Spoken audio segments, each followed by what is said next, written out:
오늘부터 에베소서를 묵상합니다.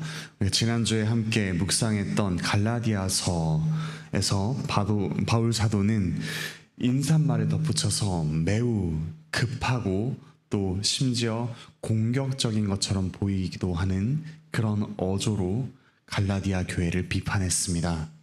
반대로 에베소서에는 인사말 뒤에 단 두 문장만으로 1장이 끝이 납니다. 그러니까 3절부터 23절까지의 모든 내용은 헬라어 원문으로 보면 단 두 문장으로 이루어져 있습니다. 3절부터 14절까지가 한 문장, 그리고 15절부터 23절까지가 한 문장입니다. 보통 우리가 글을 쓸 때 또는 말을 할 때 한 문장이 너무 길면 그 문장은 복잡하고 형편없어집니다. 그런데 엘리트 교육을 받은 사도 바울이 더구나 이 성경이 된 에베소서를 기록하면서 형편없이 글을 기록하지는 않았을 것입니다. 문장을 끊지 못하고 길게 끌 때는 보통 두 가지 경우입니다. 너무 긴장했을 때 또는 참을 수 없이 벅차오를 때입니다. 사도 바울은 참을 수 없이 벅차오르는 마음으로 이 두 문장을 썼습니다. 하나님께 대한 찬양으로 앞선 한 문장을 쓰고 다음으로 성도들을 위한 기도로 뒤이어 나오는 문장을 썼습니다. 이 가슴 벅찬 찬양과 기도를 따라서 우리 역시 가슴 벅찬 찬양과 기도를 함께 하면 좋겠습니다. 먼저 우리에게 복을 주시는 하나님을 찬양하는 내용이 3절부터 14절에 나옵니다. 3절은 찬송하리로다 라는 말로 시작합니다. 이 말은 복 받으실 분이십니다 라는 의미입니다. 복 받으실 하나님, 그분이 신령한 복으로 우리에게 복을 주십니다. 복과 관련된 말이 이 3절만 하더라도 3번이 나옵니다. 우리에게 신령한 복, 즉 성령님께 속한 복을 주시는 복되신 분이 우리에게 주시는 복, 그것이 곧 우리가 찬양할 이유입니다. 본문에서 그 신령한 복을 4가지로 이야기합니다. 첫 번째 복은 4절에 나오듯이 창세 전에 그리스도 안에서 우리를 택하신 것입니다. 창세 전에, 즉 우리가 어떤 자격도 갖추기 이전에 성부 하나님께서 우리를 택하셨습니다. 단순히 택하고서 내버려 두지 않으시고 거룩하고 흠이 없게 하십니다.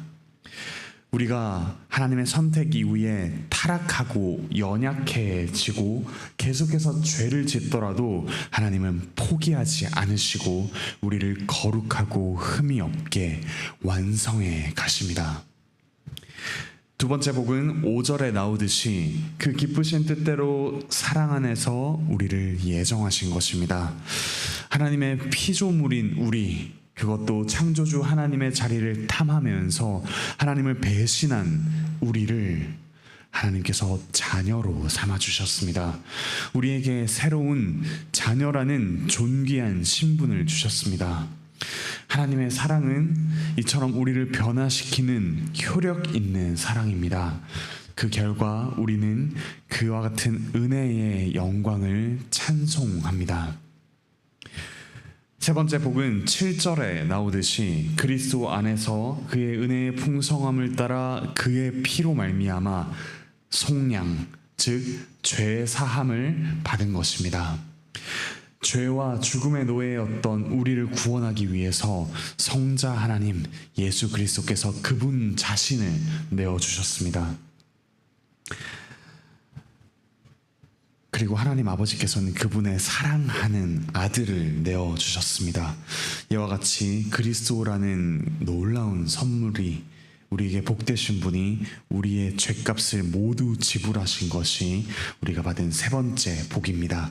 그리고 네 번째 복은 8절 9절에 나오듯이 하나님의 뜻의 비밀을 우리에게 알리신 것입니다. 원래 하나님의 뜻은 피조물이자 죄인인 우리에게는 감추어져 있습니다. 그 누구도 그 뜻을 제대로 알지 못합니다. 하지만 하나님께서 우리에게 그 비밀을 공유하십니다. 그분의 자녀이기 때문에 우리에게 그 비밀을 공유해 주십니다.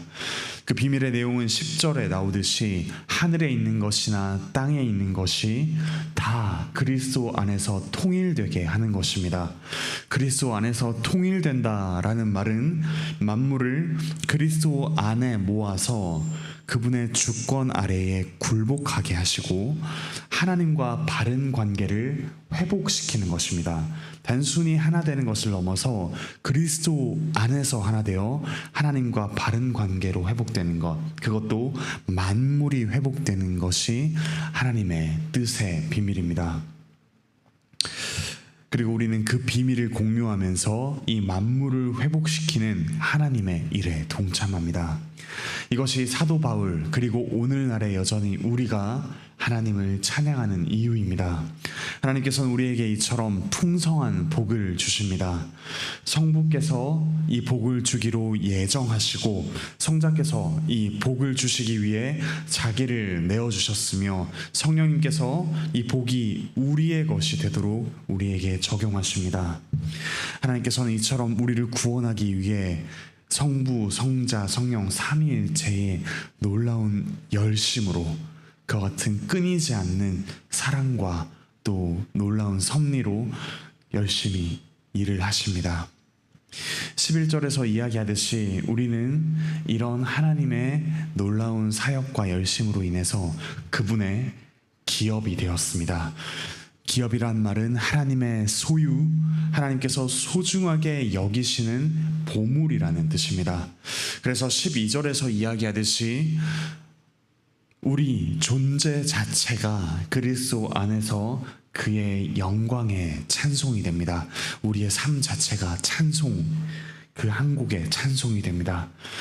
그리고 13, 14절에서 이야기하듯이 성령 하나님께서 이 복음을 믿도록 우리의 마음을 만지시고 이 복음을 알고 믿으며 그에 따라 살아가는 우리를 도장을 찍어 그분의 소유라고 확증해 주십니다. 이상이 우리가 복되신 분, 우리에게 신령한 복을 주시는 하나님을 찬송하는 이유였습니다. 그리고 이제 두 번째로 또 다른 문장이 시작됩니다. 하나님의 풍성한 은혜를 더욱 깊이 알고 누리도록 하는 기도입니다. 15절에서부터 사도 바울은 하나님께 감사하며 기도의 내용을 이야기합니다. 17절에 나오듯이 성령님께서 우리에게 오셔서 하나님을 알게 하시도록 간구하는 것이 그 기도의 내용입니다. 이 하나님을 아는 것은 또한 세 가지로 구체적으로 표현됩니다. 첫 번째 내용은 18절에 나오듯이 그의 부르심의 소망이 무엇인지 아는 것입니다. 하나님께서 우리를 부르셔서 우리를 의롭다 하시고 의롭다 하실 뿐만 아니라 그분의 자녀라는 존귀한 신분까지 주셨다라는 사실, 그리고 우리를 거룩하고 흠이 없게 만들어 가신다는 사실, 그 부르심이 그와 같은 놀라운 효력을 내는 참으로 소망이 있는 부르심이라는 사실을 우리가 알도록 사도 바울과 더불어 우리는 함께 기도해야 합니다. 그리고 두 번째 내용은 역시 18절에 나오듯이 성도 안에서 그분의 기업의 영광의 풍성함이 무엇인지 아는 것입니다. 그 기업의 영광의 풍성함이란 곧 그분의 기업인 우리 성도가 얼마나 풍성한 하나님의 은혜를 받아 누렸고 또 얼마나 영광스러운 존재가 되었는가를 아는 것입니다. 그리고 세 번째 내용은 19절에 나오듯이 우리에게 베푸신 하나님의 능력이 얼마나 큰지 아는 것입니다.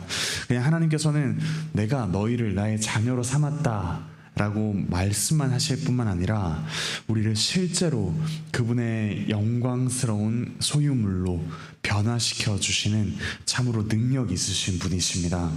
그 능력의 구체적인 내용이 20절에 나옵니다. 하나님의 능력으로 그리스도를 죽은 자들 가운데서 부활하게 하시고 하나님 우편에 앉히실 만큼 하나님의 능력은 저 바닥에 있는 죽은 그리스도를 높이실 만큼 아주 큽니다. 그 능력으로 우리를 변화시켜가는 분이 바로 하나님이십니다. 그와 같이 하나님의 능력을 아는 것이 우리의 세 번째 기도 제목입니다. 더구나 우리를 변화시키는 하나님은 그리스도를 21절에 나오듯이 모든 통치와 권세와 능력과 주권, 즉 하늘에 있는 영적인 존재, 그리고 이 세상뿐 아니라 모든 세상에 일컫는 모든 이름, 그러니까 그 어떤 이름보다도 뛰어난 이름을 가지게 해주셨습니다. 22절에서 나오듯이 만물을 그의 발 아래 복종하게 하시고 만물의 머리로 그리스도를 세우셨습니다. 그리고 우리 교회는 그 만물의 머리이신 그리스도를 받은 그분의 몸이 되었습니다. 우리가 하는 일은 무엇입니까? 23절에 나오듯이 만물 안에서 만물을 충만하게 하시는 이의 충만함으로써 이 세상을 충만하게 만들어갑니다. 여기서 충만함이라고 표현된 말은 10절에 나오는 통일되게 하려 함이라는 말과 같은 의미입니다. 즉 만물을 하나님과 바른 관계를 맺도록 회복시켜가는 것, 그것이 그리스도의 몸된 우리 교회가 맡은 일이기도 합니다. 우리가 그의 부르심의 소망과 또 기업의 영광의 풍성함과 하나님의 능력을 알아갈 때 우리는 이 세상을 회복시켜가는 일에 동참하게 됩니다. 그러므로 우리 사랑하는 형제자매 여러분, 이 두 가지 문장에 표현된 풍성한 하나님에 대한 찬양과 또 기도를 기억하며 함께 그 찬양을 따라 부르고 함께 기도를 해갑시다. 놀랍고 풍성한 구원의 은혜를 우리가 누리며 하나님을 찬양합시다.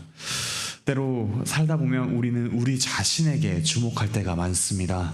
우리의 연약함에 주목하여서 좌절하고 또 열등감을 느끼며 우울한 마음에 빠지기도 합니다. 또는 반대로 우리의 잘됨, 우리의 강함에 주목하여서 교만과 우월감에 빠지기 쉽습니다.